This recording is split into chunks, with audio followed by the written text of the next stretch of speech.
నీకు వందనాలు. ఇదిగోనైనా ప్యారిస్లో జరిగినటువంటి సంఘటన విన్నాం తండ్రి. ప్రభా తండ్రి, ఆ పరిస్థితులన్నీ నీకు అప్పగిస్తున్నాం తండ్రి. నాయనా, నువ్వు జోక్యం చేసుకోవా ప్రభా.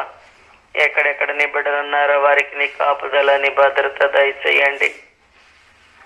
అంచె దినాల్లో అపాయకరమైన కాలంలో మేము ఉన్నాం ప్రభా. బహు జాగ్రత్తగా మా యొక్క ఆత్మీయతను మేము కాపాడుకునే వారంగా చేయవా తండ్రి. యేసు ప్రభా, నీకు వందనాలు. నాయనా, నీకు వందనాలు. నీ రాకడ సూచనలు జరుగుతూ ఉండగా యేసయ్యా ఎవరు మట్టుకోవడమే తండ్రి.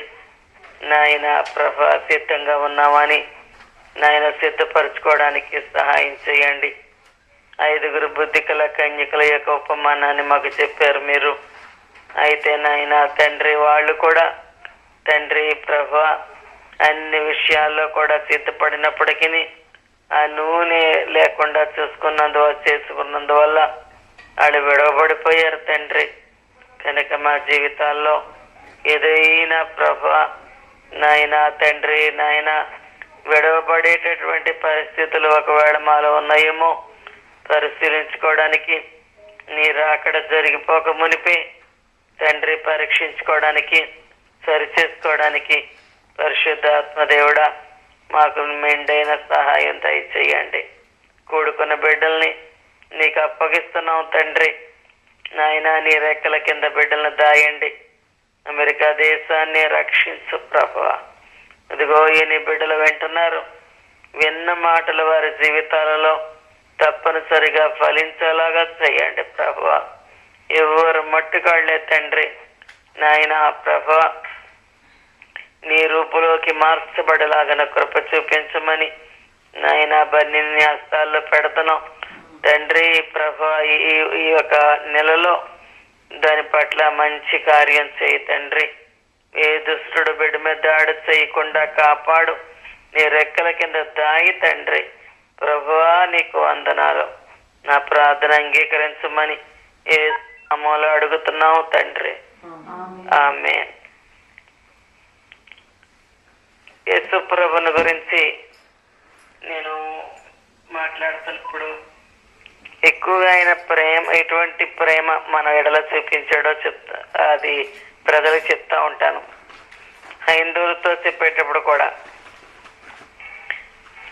వాళ్ళకి యేసు ప్రభు మాత్రం ఎవరితో తిరిగి ఆయన పట్ల ఎవరైనా అక్రమంగా మాట్లాడినా ఎవరితో కూడా యేసు ప్రభు ఎలా క్షమించాడో, ఎలాగ ప్రేమ చూపించాడో చెప్తున్నప్పుడు నేనంటాను, ఎంతో దేవతల్ని మా కుటుంబంలో దేవుళ్ళు అనబడిన వారు ఆరాధించారు. కానీ వాళ్ళందరూ కొట్టుకున్నారు, తన్నుకున్నారు, ఒకళ్ళనొకళ్ళు నరుక్కున్నారు, చంపుకున్నారు. యేసు ప్రభుల గురించి ఒక్క మాట చెప్తానండి మీతో అన్నాను ఒకసారి ఒక ఆయనతోటి. ఒక్క మాట అన్నానండి ఆయనతోటి. ఆ మాటకి ఆయన చాలా, ఆ ఒక్క మాటకే కరిగిపోయాడు ఆయన. ఆ మాట ఏంటంటే, యేసు ప్రభు మాత్రం ఆయన సిలువేసినోడిని కూడా ఆయన క్షమించాడండి అన్నాను. అంతే. ఆ మాటకి ఆయన నిజం కదా. మిగతా దేవుళ్ళు దేవతల్ని ఎంతో మందిని లోకంలో మనుషులు ఆరాధిస్తున్నారు. వారెవరిలో కూడా యేసు ప్రభు లాంటి జీవితం లేదు. మరి బైబిల్లో కూడా పేతురు కాదు, పిలాతు యేసు ప్రభు మీద అనేకమైన నేరాలు మోపుతుంటే ఒకసారి యేసు ప్రభు వైపు తిరిగితే ఆయన మౌనంగా నిలబడి భరిస్తా ఉండడం చూశాడు పిలాతు. అప్పుడు అడుగుతాడు, నువ్వేం మాట్లాడవా అని. అప్పుడు కూడా ఆయన నేనేం తప్పు చేయలేదు, అంతా వీళ్ళు నా మీద అపవాదులు మోపుతున్నారు అన్న మాట అనలేదు. మౌనంగా నిలబడితే ఆ యొక్క రోమా గవర్నరు యేసు ప్రభు యొక్క మౌనానికి ఆశ్చర్యపోయాడని వాక్యంలో ఉంది. ఆశ్చర్యపోయాడంట ఆయన మౌనానికి. ఆయన అంచేత క్రిస్టియానిటీ ఒక గొప్ప అనుభవం కలిగిన లైఫ్ అన్నమాట. ఇతరుల్లాగా మనం జీవించాం. అందరిలాగా మనం ఉండం. మన లైఫ్ వ్యత్యాసంగా ఉండాల. అయితే చాలా మంది యొక్క క్రైస్తవ్యం ఎలాగా నేను చూస్తూ ఉంటానంటే, చాలా మంది, బహు తక్కువ మంది ఆయన్ని ఫాలో అవుతున్నారు. కానీ చాలా మందిని చూస్తున్నప్పుడు వాళ్ళ యొక్క భక్తి ఎలా కనబడుతుంటదంటే, నాకు ఆయా కార్యక్రమాలు నడిపించడం, మీటింగులు పెట్టించడం, ప్రజలకి సువార్త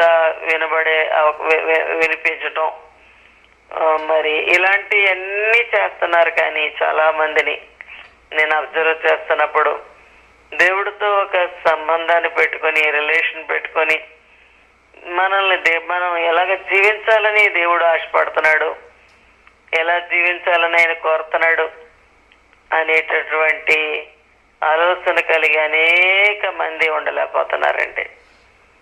నేను మళ్ళీ చెప్తున్నాను, ఇశ్రాయేలీలు కూడా ఆనాడు అలాగా జీవించలేదు.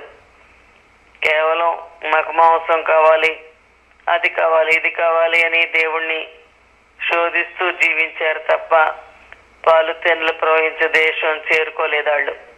ఎందుకంటే వాళ్ళలో మార్పు లేదు. ఈనాడు అనేక మంది క్రైస్తవులు ఏమన్నా మాట్లాడమంటే దేవుడి గురించి, దేవుడు చాలా గొప్పడండి, మాకు చాలా మేలు చేశాడు అంటున్నారు. కానీ మాదిరి అనేక మంది మాదిరి లేని క్రైస్తవులుగా మరి మనకు కనబడుతున్నారు. ఒక క్రైస్తవుడిని చూసినప్పుడు తప్పకుండా వాళ్ళలో క్రీస్తుని లోకం చూడగలగాల. అదే నిజమైనటువంటి క్రైస్తవ్యం. యేసుప్రభు చెప్పారు, నాలాగా మీరు జీవించాలని చెప్పాడు ఆయన. అంచేత బైబిల్ అంతా ఏం చెప్తుందంటే ప్రేమ గురించి చెప్తుంది. నేను ఒక్కోసారి అనుకుంటుంటాను, యేసుప్రభు అంతా ప్రేమించు ప్రేమించు ప్రేమించు క్షమించు అంటాడు.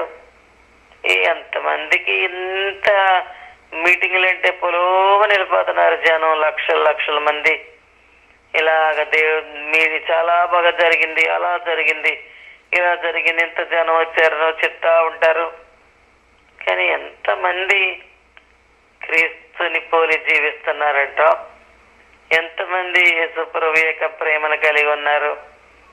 ఒకసారి వాక్యం చెప్తున్నప్పుడు ఎవరైనా కొంచెం ధాటిగా చెప్తున్న వాళ్ళని చూస్తుంటాను టీవీలో. నాకు ఎప్పుడు ఇలాంటి ఆలోచనలు వస్తాయి. ఎంత బాగా చెప్తున్నారు, రైటే, బాగుంది, వీళ్ళు అసలు ప్రేమ కలిగి ఉంటారంటావా? యేసుప్రభు చెప్పారు, ప్రేమ లేనివాడు దేవుని ఎరగడటండి. యోహాను అంచేత ప్రేమను గురించి కొన్ని మాటలు మాట్లాడుకుందాం. ఇది నాన్న పరిశుద్ధ గ్రంథం యొక్క ఉపదేశ సారం అంతా కూడా ఒక్క మాటలో చెప్పాలంటే ప్రేమే. ఆ ప్రేమకు నిర్వచనం దేవుడే. దేవుడు ప్రేమ స్వరూపి. ప్రేమ లేనివాడు దేవుని ఎరగడం.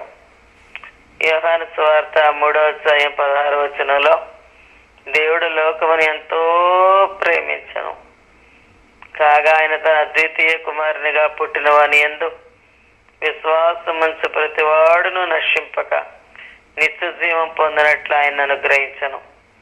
శిలువలో చాపబడిన ప్రభు యొక్క హస్తాలు మనం గమనిస్తే ఆయన ప్రేమ కనబడుతుంది. మనల్ని ఎంతగా ప్రేమించాడంటే ఆయన మన రక్షణ కొరకు ఆయన ప్రాణాన్ని అర్పించారు. ప్రేమ మరణం అంతా బలమైందంట. సిలువలోని నిలువుకర్ర పరమందున్న తండ్రి అయిన దేవునికి భూమి మీదన్న నీకున్న బంధాన్ని, అడ్డుకర్ర నీకు తోటి విశ్వాసకి మధ్య బంధాన్ని చూపిస్తుంది. 1 యోహాను పత్రిక 4:10 మనం దేవుణ్ణి ప్రేమించలేదు, కానీ ఆయనే మనల్ని ప్రేమించి మన పాపాలకి ప్రాయశ్చిత్తంగా తన కుమారుని పంపించారు. దాని అర్థం ఏంటంటే అందులో ప్రేమ. మనము యేసుప్రభు బిడ్డలంగా తోటి విశ్వాసాలని ప్రేమించాలి. కుటుంబంలోని ప్రతి వ్యక్తిని ప్రేమించాలి. ఇరుగు పొరుగు వారిని ప్రేమించాలి. ప్రభు మనల్ని ప్రేమించినట్లే మనం ఒకరినొకరు ప్రేమించాలి. ప్రభు మనల్ని ఎలా ప్రేమించారో, ప్రభు మనల్ని ఎలా క్షమించారో మనం అలాగ క్షమించాలి. కొన్నిసార్లు మన మనసు ఇతరులు మన పట్ల తేడాగా ఉంటే మనం వాళ్ళతో మళ్ళీ మనం ఏ తేడా లేకుండా ఉండలేం. వాళ్ళు తేడాగా ఉంటే మనకు కూడా అలా ఉండాలి, మనం కూడా తేడా అయిపోవాలనిపిస్తుంది. ఈ మధ్య ఒక బ్యాంక్ వెళ్ళాము. అయితే అతను ఏం చేశాడంటే, బాగా తెలిసిన ఆయన ఇక్కడ ఉన్నాడు బ్యాంకులో. ఏం జరిగిందో కానీ మమ్మల్ని వెనక్కి పెట్టి ఇంకొకళ్ళకి చేయిస్తున్నాడు అక్కడ పని. అయ్యో, ఇతను తెలిసిన ఆయన కదా, ఇలా చేయిస్తున్నాడు ఏంటి అని అనిపించింది నాకు. నేనేమో హాస్పిటల్కి వెళ్దామన్న ఉద్దేశంలో ఉన్నాను. తొందరగా పని అయిపోతే హాస్పిటల్కి వెళ్దాం. సునీత బన్నీ వాళ్ళ అక్కకి మరి గాలి బ్లేడర్లో స్టోన్స్ అయి ఉన్నాయని ఆపరేషన్ చేస్తున్నారు, వెళ్ళాలని పెట్టుకున్నాను. కంగారుగా ఉంది నాకు లోపల, వెళ్ళిపోవాలా హాస్పిటల్కి అని. కానీ బ్యాంకు పని మీద వెళ్ళవలసి వచ్చింది, తప్పనిసరి అయింది. అతను ఏం చేశాడంటే, బాగా తెలిసిన ఆయన నా భర్తకి, ఆయన ఏం చేశాడంటే మమ్మల్ని వెనకాల అక్కడ వర్క్ చేసి అతని దగ్గరికి వెళ్ళి ఎవరెవరు పలానా తాలూకా వాళ్ళకి ముందు చేస్తాయి అంటున్నాడు. అప్పుడు నేను అన్నాను ఆయనతోటి, అది కాదండి, మా తోటికోళ్ళ గారి పాపకి ఆపరేషన్ జరుగుతుంది, నేను తొందరగా వెళ్ళాలండి హాస్పిటల్కి అని అడిగితే, ఏముందమ్మా ఓ 1/2 గంటలో అయిపోతుంది అన్నాడు. నాకు కష్టం కలిగింది అతను అలా అంటే. అది 1/2 గంటలో జరగట్లేదు, ఒక్కొక్క పనిని టైం పట్టేస్తుంది. అప్పుడు నాకు తర్వాత మా పని అయిపోయింది. వెళ్ళేటప్పుడు నాకు కష్టం కలిగి ఇతని మీద, ఇలా చేశాడు కదా, తెలిసిన ఆయన, నా భర్తకి తెలిసిన ఆయన ఇతను, తెలిసి నేను ఆపరేషన్ అవుతుంది వెళ్తాను అన్నా అతను ఏమీ కూడా పట్టించుకోకుండా, ఏముందమ్మా అయిపోతుంది, 1/2 గంటలో అయిపోద్ది అనేసి నా తర్వాత వచ్చినోడికి, మరి అతనికి బాగా తెలుసో ఏంటో వాళ్ళకి వర్క్ జరిగింపించి నన్ను వెనక్కి పెట్టేశాడు ఆయన. అందుకు నాకు కష్టం కలిగి వెళ్ళిపోయేటప్పుడు వెళ్తున్నానండి అని చెప్పకుండా వెళ్ళిపోవాలనిపించింది నాకు. వెళ్తున్నానండి అని చేసిన ఆయన కాదు, వేరే అతను చేశాడు నా పని. ఈయన తెలిసిన అతను, నాకు ముందు కూడా తెలిసిన ఆయన. ఈయన నా భర్త కలిసి చేశారు ఆ బ్యాంకులో. నాకు వెంటనే ఎందుకని వెళ్తున్నానండి అని ఒక మాట చెప్పి వెళ్తాను బ్యాంకు నుంచి అతనికి. కానీ ఇతను ఇలా కావాలని లేట్ చేశాడు అంచేత చెప్పకుండా వెళ్తున్నానండి అని చెప్పడం ఎందుకు ఇంకేనికి, నాకు లేట్ చేస్తాడు ఈయన అంచేత కాముగా వెళ్ళిపోదాం అనిపించింది. అప్పుడు మళ్ళీ వెంటనే అనిపించింది, చవా ఆయన నాకు నా పట్ల తేడాగా ప్రవర్తించాడని చెప్పకుండా వెళ్ళిపోదామని అనిపించింది కదా, అంచేత తప్పిది అయినప్పుడు దగ్గరికి వెళ్ళి ఆయన నాకు హెల్ప్ చేయలేదు సరి కదా, ఆయన కొంచెం నాకు లేట్ చేశాడు. ఆయనకి బాగా పరిచయస్తులకి ఎవరికో పని ముందు చేయించాడు. కానీ దగ్గరికి వెళ్ళి వెళ్తున్నానండి అని చెప్పి అలాగేనమ్మా అన్నారు. అప్పుడు ఆయన అలాగేనమ్మా. కానీ నేను అలాగ అనకుండా వెళ్ళిపోయాను అనుకోండి, చూడు ఆవిడ తప్పకుండా వెళ్ళిపోయారు సత్యనారాయణ గారి భార్య, తప్పకుండా అతని మనసులో అనుకున్నాం. ఆ చిన్న విషయమే మన యొక్క మాదిరిని పాడు చేస్తుంది, చెడగొడుతుంది, మన సాక్ష్యాన్ని కూడా చెడగొడుతుంది. ఎందుకు అనిపించుకోవాలా? చెప్పకుండా పోయిందావిడి నేను ఇలా చేశానని అనే మాట నేను ఎందుకు అనిపించుకోవాలా? అప్పుడు వెంటనే మళ్ళీ ఆలోచించుకొని ఆయనతో నేను చెప్పడం జరిగింది. అంతే, ఇతరులు మన పట్ల ఎలా ప్రవర్తించినప్పటికీ మనం మారిపోకూడదు. మనం ఎప్పుడులాగే ధర్మాన్ని అనుసరించుకుంటూ వెళ్ళిపోవాలంటే. ఆయన దృష్టికి న్యాయమైంది చేసి అంటాడు ద్వితీయోపదేశకాండంలో. మరి ఆయన దృష్టికి మనం న్యాయంగా నడుచుకుంటూ వెళ్ళిపోవాలా, మనం ధర్మాన్ని అనుసరించుకుంటూ వెళ్ళిపోవాలని దేవుడు ఆశపడుతున్నాడు. కనుక యేసుప్రభు చెప్తున్నాడు 1 యోహాను పత్రిక 4వ అధ్యాయం 7-8 వచనాల్లో, ప్రియులారా మనం ఒకరినొకరు ప్రేమిద్దాం. ఎలాగంటే ప్రేమ దేవుని మూలంగా కలిగింది, ప్రేమించు ప్రతివాడును దేవుని మూలంగా పుట్టినవాడై దేవుణ్ణి ఎరుగును. దేవుడు ప్రేమ స్వరూపి, ప్రేమ లేనివాడు దేవుణ్ణి ఎరగడం. పరిశుద్ధ గ్రంథంలో ఒక అధ్యాయం అంతా ప్రేమను గురించి వివరించబడింది. నేను ఇది ఆలోచించుకుంటుంటానండి. యేసు ప్రభు ప్రేమ కలిగి ఉండమంటున్నాడు. ఆయన సిలువేసిన వాళ్ళని కూడా క్షమించాడు. ఈ లోకంలో ఎవరు సిలువేసేయట్లేదు కదా, మనల్ని సిలువేసేయట్లేదు కదా. అలాంటి చిన్న చిన్న విషయాల దగ్గర మనుషులు ఇలాగైపోతున్నారేంటి?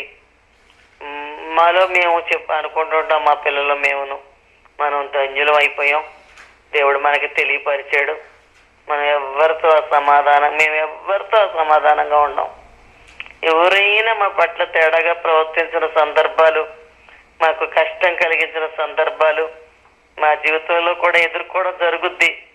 కానీ వాళ్ళ మీద మాకు ఏ రకమైన ఆయాసం, ఏ రకమైన కష్టం ఉండదు. ఈ మధ్య మా బాబు ఇలాంటి విషయం మాట్లాడుతూ అంటున్నాడు, మనకి ఏ ఉండదో వాళ్ళ మీద, కారణం దేవుడు కదా, మనకి దేవుడు ఇటువంటి లైఫ్ ఇచ్చాడు, మనం మళ్ళీ మామూలుగా ఉంటాం, వాళ్ళతోటి తేడాగా ఉండలేము కూడానండి, ద్వేషించలేము, మేము తేడాగా ఉండలేము, మాట్లాడకుండా ఉండలేము. మరి ఈ లైఫ్ ఎంత ధన్యకరమైన లైఫ్ దేవుడిచ్చాడు కదా. అంచేత అన్నిటికంటే గొప్పది ఇదే. ఇతరులు మన పట్ల ఎలా ఉన్నప్పటికీ మనం మంచి మాదిరి కలిగి లోకంలో మనం జీవించాలని దేవుడు ఆశపడుతున్నాడు. మరి చాలా మంది ఇంత ఆలోచించరు. దేవుడు భక్తి అంటే చాలా మంది యొక్క అవగాహన ఏంటంటే ఈ లోకపరంగా వాళ్ళ అవసరాలు తీరిపోవాలా, ఈ లోకపరంగా వాళ్ళ కోరికలు తీరాలి. ఇదే భక్తి యొక్క సారం.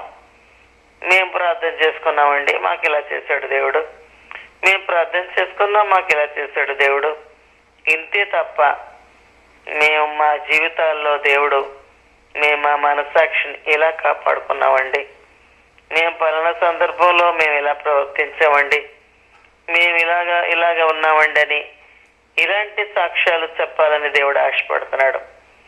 1 కొరింథీ 13 అంతా కూడా మనుషుల భాషలతోనూ దేవదూతల భాషలతోనూ నేను మాట్లాడినను, ప్రేమ లేని వాడినైతే మ్రోగిడు కొంచెను గణగణలాడు చాడమనయ్యుందును.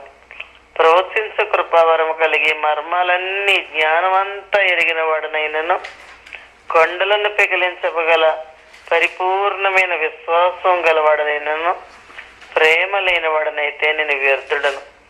బేదల పోషణ కొరకు నా ఆస్తి అంతా ఇచ్చినను, కాల్చబోటకు నా శరీరం అప్పగించినను, ప్రేమ లేని వాడినైతే నాకు ప్రయోజనం లేదు. ప్రేమ దీర్ఘకాలం సహించను, దయ చూపించను. ప్రేమ మత్సరపడదు, డంబంగా ప్రవర్తించదు, అది ఒప్పొంగదో, అమర్యాదగా నడవదో, సప్రయోజనం విచారించుకున్నదో, త్వరగా కోపపడదు, అపకారమును మనస్సులో ఉంచుకొనదు. చాలా మంది దానం ధర్మం చేస్తారు, కానీ వాళ్ళకి మనస్సులో అపకారం ఉంచుకుంటారు. మరి అది నాకు తెలియక ప్రేమ లేకుండా దానం ధర్మం చేస్తావా? చేయగలరా మనుషులు అనుకునేదాన్ని. దానం ధర్మం చేయొచ్చు, అదే సమయంలో వాళ్ళ మనసులో ఇంకా అపకారం మనసులో ఉంచుకునే స్వభావం ఉండొచ్చు. దుర్నీతి విషయమే సంతోషింపగా సత్యమునందు సంతోషించును. అన్నిటినీ తాడుకొనును, అన్నిటినీ నమ్మును, అన్నిటినీ పరీక్షించును, అన్నిటినీ ఓర్చును. ప్రేమ శాశ్వత కాలం ఉండును.